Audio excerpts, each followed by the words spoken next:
ಹುಣಸೂರು ಪಟ್ಟಣದ ಹೊರವಲಯದ ಚಿನ್ನಾಭರಣ ಅಂಗಡಿ ಕನ್ನ ಹಾಕಿ ಕೋಟ್ಯಾಂತರ ರೂಪಾಯಿ ಚಿನ್ನಾಭರಣ ದರೋಡೆ ಮಾಡಿರುವ ಘಟನೆ ಇಂದು ಹಾಡು ಸಂಭವಿಸಿದೆ.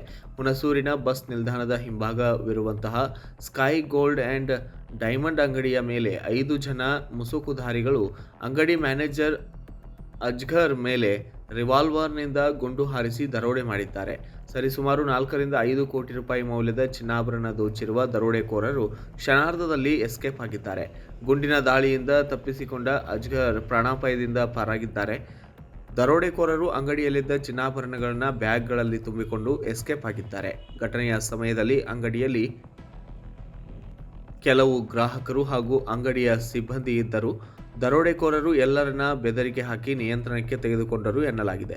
ನಂತರ ಒಬ್ಬ ದರೋಡೆಕೋರ ಮಾತ್ರ ಹೆಲ್ಮೆಟ್ ಬಿಟ್ಟು ಪರಾರಿಯಾಗಿದ್ದಾನೆ ಎನ್ನಲಾಗಿದೆ.